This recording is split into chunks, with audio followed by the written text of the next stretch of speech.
Hi friends, welcome to Jayasuja's kitchen. இன்றைக்கி நம்ம பார்க்க போகிறது ராகி சேமியா புட்டு. இது ஈவினிங் ஸ்நாக்ஸாவோ இல்லை மார்னிங் டிஃபனாக குழந்தைங்க நீங்கள் செஞ்சு கொடுத்தீங்கன்னா ரொம்பவே டேஸ்ட்டாகவும் இருக்கும், ரொம்ப ஹெல்த்தியும் கூட. இதுக்கு நான் ஃபஸ்ட்டு ஒரு பேனில் ராகி சேமியா எடுத்துக்கோங்க. எந்த பிராண்ட் இருந்தாலும் நீங்கள் எடுத்துக்கோங்க, அது உங்களோட இன்ட்ரெஸ்ட்டு தான். இப்போ இதுக்கு நான் 3 கிளாஸ் அளவு தண்ணி ஊற்றிக்கிறேன். நார்மல் வாட்டர் தான் ஆட் பண்ணிக்கிறேன். இதில் ஒரு 2 பிஞ்ச் சால்ட் ஆட் பண்ணிக்கிறேன். ரொம்ப ஆட் பண்ணாதீங்க, ஏன்னா இது ஸ்வீட் மாதிரி தான், புட்டு மாதிரி பண்ணுறதுனால நம்ம வெல்லம் நாட்டு சக்கரெல்லாம் ஆட் பண்ணுறதுனால ரொம்ப உப்பு ஆட் பண்ணாதீங்க. ஒரு 2 பிஞ்ச் ஆட் பண்ணால் போதும். இது நல்லா மிக்ஸ் பண்ணி விட்டுடுங்க. இப்போ இந்த சேமியாவை இதில் எடுத்து கொட்டிடுங்க. இது நல்லா மிக்ஸ் பண்ணிவிட்டு அந்த தண்ணியில் ஒரு நிமிஷம் ஊறினா போதும். ரொம்ப நேரம் ஊற வச்சிடாதீங்க. ஊற வச்சிட்டிங்கன்னா அதுக்கப்புறம் அது குழஞ்சிரும். நல்லாவே எடுத்திங்கன்னா அப்படியே உடஞ்சி இதாகிடும். அதனால் இதில் கொஞ்சம் கேர்ஃபுல்லாக ஹேண்டில் பண்ணுங்கள். இது ஒரு நிமிஷம் தான் உங்களுக்கு, அது ஊறினோடனே அந்த சாஃப்ட்னஸ் வந்துடும். இப்போ பார்த்தீங்கன்னா ஊறிடுச்சு. இப்போ இது நான் ஃபில்ட்ரு பண்ணிக்கிறேன்.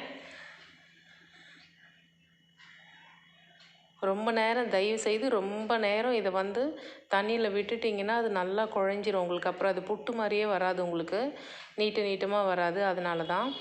இப்போ பார்த்தீங்கன்னா இது நல்லா ஃபுல்லாக ட்ரெயின் ஆகிடுச்சு. இதை நான் ஒரு காட்டன் துணியில் போட்டு இட்லி பாத்திரத்தில் வச்சு ஆவி கட்ட போகிறேன், ஏன்னா வேக வைக்க போகிறேன். இது கூடவே நான் ஒரே ஒரு ஏலக்காவும் ஆட் பண்ணிக்கிறேன். உங்கள்கிட்ட ஏலக்காய் பவுடர் இருந்தால் இது வெந்ததுக்கப்புறமா நீங்கள் தேங்காய் இதெல்லாம் ஆட் பண்ணும்போது ஆட் பண்ணிக்கலாம். இப்போது இல்லாததுனா நான் ஏலக்காவை ஒரு முழு ஏலக்காவை அதிலே வச்சிடுறேன்.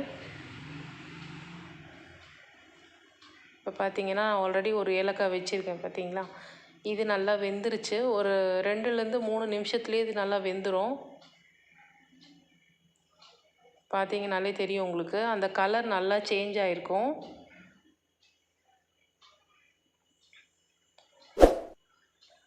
இது ஆறட்டும், ஏன்னா இப்போ சூடாக இருக்கும்போது உங்களுக்கு அப்படி தான் தெரியும். ஆறின அந்த வெல்லம் தேங்காயெல்லாம் போட்டோடனே அது நீட்டாக வந்துடும் உங்களுக்கு.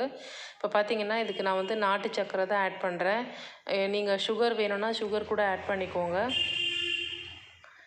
இது கூட நல்லா ஃப்ரெஷ்ஷான தேங்காய் திருவி ஆட் பண்ணிக்கோங்க. இது செம்ம டேஸ்ட்டாக இருக்கும். நீங்கள் மார்னிங் டிஃபன்னாலும் சாப்பிட்லாம். ஆனால் ஈவினிங் ஸ்நாக்ஸ் குழந்தைங்களுக்கு பசின்னு சொல்லும்போது இதை நீங்கள் ஸ்நாக்ஸாக செஞ்சு கொடுத்துடலாம். ஈஸியாக இருக்கும். இது செய்கிறதுக்கே மினிமம் ஒரு 10 மினிட்ஸ் கூட ஆகாது. இதை பார்த்தீங்கன்னா டேஸ்டியான ராகி சேமியா ரெடி ஆகிடுச்சு.